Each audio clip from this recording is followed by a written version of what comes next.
Playing on a Budget is brought to you by CoolStuffInc.com, the best Magic the Gathering singles and sealed retailer on the internet, GatheringMagic.com, your #1 source for Magic the Gathering news and content, and RogueDeckBuilder.com, my personal channel filled with innovative and entertaining Magic the Gathering rogue brews. Hi there, it's Kevin with GatheringMagic.com with another episode of Playing on a Budget. This is going to be going back to the good old green-blue flash archetype that I've played. Basically, every standard format I try to see if this is a viable option or not, and it was okay last in the Return to Ravnica and the Theros blocks, and I have not tried it yet in Khans of Tarkir Theros. We have some really cool flash cards still with Boon Satyr and Horizon Chimera, and also there was a suggestion on one of the videos if we could try this, so I thought I'd make a viewer happy and see what I could do with the UG Flash archetype. So before we get into the deck tech, we'll bring up the prices brought to you by our sponsors, CoolStuffInc.com. So I've got this one around $80 without the uncommons and commons. So if you throw the uncommons and uncommons in here, that shoots it up another $5-10 bucks. So it is under our $100 budget. We do have the most pricey card in here being Kiora the Crashing Wave as a 2-of. And we also have Polukranos as a $6 card, but you can see the rest of the cards are quite affordable. 2 Chord of Callings at $4.50. We have, this actually needs to be updated to 4 Hornet Nest. I originally had 2 in the sideboard, but felt that Goblin Rabblemaster is going to be a big enough issue that we need to have the as many Hornet Nests as possible in the sideboard, because we can't remove a creature once it's on the battlefield. The only really way that we can get rid of it is I'll show you through the deck tech. But so Hornet's Nest is going to play that role of clunking up the board and really making it a pain in the butt for your opponent to actually swing in early. And then we have 4 Boon Satyrs. It's going to be our go-to flash card. Chasm Skulker, I thought it's going to... I absolutely love 3-drops because of Elvish Mystic, and whenever there's Birds of Paradise or Elvish Mystic in the format, I try to play around those cards. So in this case, our 3-drops are going to be Boon Satyr and Chasm Skulker, and then Hornet Nest will come out from the sideboard. So Sagu Mauler's a 2-of, 1 in the main, 1 in the side, and then our land base isn't terribly bad because blue-green is actually the cheapest colors you can find.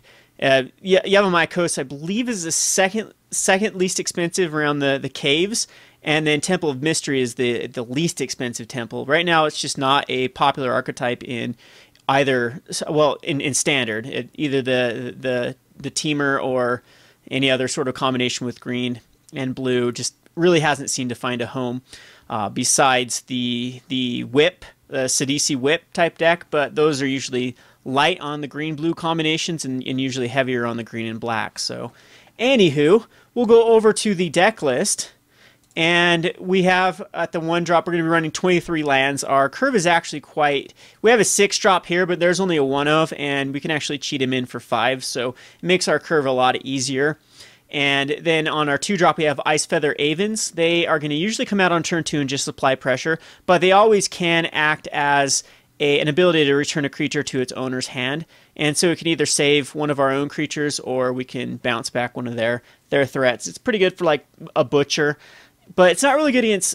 There's a few cards, of course, like Hornet Queen that it's not good against, or the Rhino, Siege Rhino, but I'm just going to try Icefeather Aven just because it's aggressive. It's a 2/2 for 2 mana, which is pretty good in a tempo deck, which is exactly what this blue-green flash deck wants to be, is you want to establish a threat and then just control the board, control the board, control the board. So again, Chasm Skulker and Boon Satyr. On our 3-drop, we have Horizon Chimera. On our 4-drop, so we have some cool interactions whenever we draw cards. We're going to get value out of both of those with Horizon Chimera and Chasm Skulker. We have one of Polukranos that we can kind of be as a 2-of with the Chord of Calling. And then as far as card draw is concerned, we have 2 Jace's Ingenuity and 2 Divinations. So I'm seeing if that's going to be enough, if we need to add more type of control like Aether Spouts, or just return target creature's owner's hand type card, like a Void Snare, for example, if we actually need to put those in here, or if this is actually going to work. We're going to have Kiora. This is another way to actually beat our opponent. We can tap stuff down until we can alter, and then just proceed to beat down with 9/9 Leviathans. And again, we're running a lot of counter spells. We're going to run 4 Dissolves, 3 Dissipates, and 1 Negate. And then we also have 2 Disdainful Strokes and 2 more Negates in the sideboard to bring in against more creature or like the U-White control Disdainful Stroke's really good against, as well as any... Disdainful Stroke could actually justifiably be put main board in this, because I don't think there's a deck that doesn't have a 4 or more converted mana cost spell in the deck, so we'll have to think about putting these in the main board or not. But we'll definitely bring all the negates and Disdainful Strokes against whip decks, because you have to counter the whip, and that's basically all you need to do against the whip decks, and then you're pretty much set. The Chasm Skulker is good against... it can become bigger than the Siege Rhino, and then Hornet Nest is kind of a great card against the Siege Rhino. So another card I thought about putting in here is the Citizen Tactics for kind of like a Hornet Nest type theme, and then I even thought about Hornet Queen and just controlling the board until Hornet Queen, but I think we're all sick of Hornet Queens by this point in the season. So I have, again, one more Sagu Mauler. Again, in the sideboard, this will come in against any sort of removal heavy deck that if it doesn't really have a sweeper, if they don't have a sweeper and a lot of removal, then I'll bring Sagu Mauler, the second one, in, and we'll bring the other Chord of Calling in from the sideboard. Reclamation Sage comes against whip decks and any sort of enchantment based decks, and same with the Unravel AEther. So we have 3 Reclamation Sage, which is more like 5 with the 2 Chord of Callings, and then 2 more Unravel AEthers, which is plain enough hate.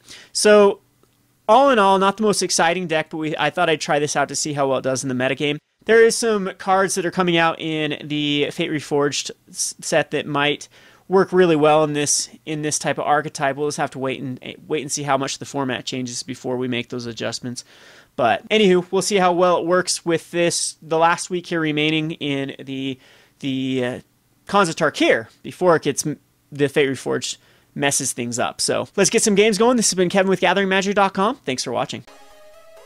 Thanks for watching Playing on a Budget. If you haven't already, please subscribe to Gathering Magic and check out our Playing on a Budget playlist, which contains every episode. Thanks again, and hope to see you soon.